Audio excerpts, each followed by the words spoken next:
Shalom Bapak Ibu dan Saudara yang terkasih dalam Tuhan. Senang kita bisa berjumpa lagi dalam Sapaan Gembala hari ini. Mari Bapak Ibu dan Saudara, sebelum kita akan membaca dan merenungkan firman Tuhan, kita berdoa. Tuhan, terima kasih. Tuhan boleh menyertai kehidupan kami. Tuhan boleh memberikan kekuatan bagi kami, sehingga kami boleh menjalani hari-hari kehidupan kami. Tuhan, saat ini kami bersama akan merenungkan sebagian dari firman-Mu. Berbicaralah kepada kami Tuhan, berikan kami hikmat dan pengertian dari-Mu. Demi nama Tuhan kami Yesus Kristus, kami berdoa. Amin. Bapak, Ibu, dan Saudara yang terkasih dalam Tuhan, seringkali baik disadari ataupun mungkin tidak disadari, kita kadang-kadang sering menyebut kata kebetulan. Kok kebetulan aku tadi lewat daerah Tunjungan Plaza, ketemu sama temanku yang sudah lama aku tidak kontak. Akhirnya bisa bertukar nomor WA. Wah, kok ya kebetulan kita itu milih jalan yang ke kanan. Coba kalau tadi kita milih jalan yang ke kiri, waduh, cilaka kita. Wes. Nah, Bapak Ibu, tahukah kita kata kebetulan itu merujuk pada sesuatu yang tiba-tiba terjadi tanpa ada rencana di dalamnya. Ya, jadi terjadi begitu saja tanpa ada rencana yang pernah kita pikirkan atau kita rencanakan. Nah, Bapak Ibu dan Saudara, tapi sadarkah kita sebenarnya dalam kehidupan kita, apalagi kita sebagai anak-anak Tuhan, tidak ada yang namanya kebetulan. Coba kita pikir-pikir, coba kita renungkan. Ternyata rentetan demi rentetan peristiwa yang kecil-kecil sampai yang besar. Bapak Ibu, kalau kita pikirkan dan kalau kita renungkan, maka sebenarnya itu menjadi sebuah cara atau jalan Tuhan menolong kita. Bukan sebuah kebetulan, tapi di dalam setiap peristiwa dan pengalaman, di situ ada tangan Tuhan yang bekerja untuk kita. Bapak, Ibu, dan Saudara, bacaan firman Tuhan hari ini akan meneguhkan tentang apa yang kita bicarakan ini. Terambil dari 2 Raja-Raja pasal 8 ayat 1 sampai dengan ayatnya yang ke-6. Tapi Bapak Ibu, saya akan membacakan bagi kita ayat yang ke-6. Nanti Bapak Ibu boleh membacanya secara lengkap. 2 Raja-Raja pasal 8 ayat yang ke-6. Ketika raja bertanya kepada perempuan itu, ia menceritakan kepadanya. Kemudian raja menugaskan seorang pembesar istana untuk perempuan itu dengan pesan, kembalikanlah segala miliknya dan segala hasil ladang itu sejak ia meninggalkan negeri ini sampai sekarang. Bapak Ibu, firman Tuhan hari ini mengisahkan tentang perempuan Sunem. Siapa perempuan Sunem ini dan bagaimana ia bisa berkenalan dengan Elisa? Bapak Ibu nanti bisa membacanya secara pribadi di dalam 2 Raja-Raja pasal 4 ayat 8 sampai dengan ayat yang ke-44. Kalau secara ringkas boleh saya sampaikan, perempuan Sunem ini awal mulanya bertemu dengan Elisa yang seringkali datang ke negerinya, ya, ke daerah Sunem. Nah, Bapak Ibu, lalu dia dan suaminya seringkali mengundang Elisa untuk makan di rumahnya. Sampai pada akhirnya mereka memutuskan kita buatkan satu kamar buat Elisa, supaya kalau Elisa datang ke sini dia punya tempat untuk bisa beristirahat dengan nyaman.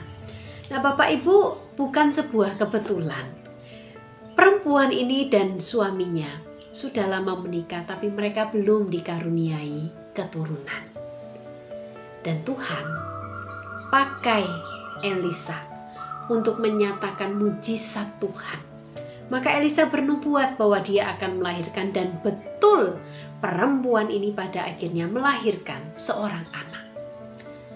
Bapak, Ibu, Saudara, tapi ternyata anak ini pada satu waktu dikatakan anak ini tiba-tiba meninggal. Tentu sebagai orang tua mereka sangat sedih. Dan lagi-lagi Tuhan menyatakan mujizatnya melalui Elisa. Anak perempuan yang sudah meninggal ini dibangkitkan. Dia hidup. Sampai pada satu waktu dalam kisah yang firman Tuhan yang kita baca ini, dikisahkan bahwa akan terjadi kelaparan. Ya, akan terjadi bencana kelaparan di negeri itu selama 7 tahun. Dan Elisa meminta perempuan ini dan keluarganya untuk mengungsi ke Mesir. Maka pergilah mereka, dan setelah 7 tahun itu berlalu, Bapak Ibu, dia kembali lagi ke negerinya. Tapi apa yang terjadi? Ternyata dia mendapatkan bahwa dikatakan rumahnya, bahkan juga semua yang dimilikinya itu sekarang sudah tidak lagi menjadi miliknya, tetapi diambil. Nah, Bapak Ibu, dia kepingin datang untuk mengadu kepada raja tentang rumah dan ladangnya yang sudah diambil orang ini. Bukan kebetulan waktu perempuan ini OTW menjumpai raja. Raja dan Gehazi sedang ngobrol-ngobrol, sedang berbincang, dan raja mau supaya Gehazi cerita tentang semua mujizat yang sudah dilakukan oleh Elisa, termasuk kisah atau mujizat yang dialami oleh perempuan Sunem ini dan keluarganya. Nah, Bapak Ibu, ketika sedang bercakap-cakap, maka dikatakan perempuan ini datang, dan Gehazi bilangnya, ini raja, perempuan yang saya ceritakan itu ya ini. Maka raja bertanya kepada perempuan itu dan semua diceritakan. Dan saudara, ayat yang ke-6 tadi dikatakan apa? Raja minta semua milik dan segala hasil ladang perempuan ini sejak ia meninggalkan negeri itu sampai sekarang, kembalikan semuanya secara utuh. Saudara, apa ini yang namanya kebetulan? Bukankah ini adalah sebuah rangkaian peristiwa di mana Tuhan bekerja di baliknya, sampai pada titik perempuan ini ketika dia kembali dan mendapatkan semua miliknya hilang. Tapi karena ada tangan Tuhan yang bekerja, Tuhan kembalikan semuanya melalui raja yang sedang ngobrol dengan Gehazi. Bapak, Ibu, dan Saudara, berapa banyak peristiwa pengalaman dalam hidup kita yang mungkin kita anggap itu kebetulan. Tapi coba kita renungkan kembali, coba kita pikir dengan baik-baik lagi. Coba kita hayati rangkaian demi rangkaian peristiwa yang terjadi. Bapak, Ibu, tidak ada yang kebetulan dalam hidup kita. Tapi semua adalah rencana-rencana baik. Rencana-rencana yang sudah Tuhan persiapkan untuk kita. Jadi bukan sebuah kebetulan. Hari ini, kalau kita sedang bergumul dengan sesuatu, ada hal-hal yang menjadi pergumulan kita. Bapak, Ibu, percayalah bahwa tidak ada yang kebetulan. Tapi percayalah bahwa tangan Tuhan bekerja di dalam kehidupan saya melalui setiap peristiwa yang terjadi. Tuhan akan tunjukkan apa sih yang sebenarnya sedang Tuhan siapkan buat kita. Mari Bapak Ibu, kita melangkah, kita menjalani kehidupan ini dengan satu keyakinan. Tuhan bersama dengan saya. Tidak ada yang kebetulan. Mari kita berdoa.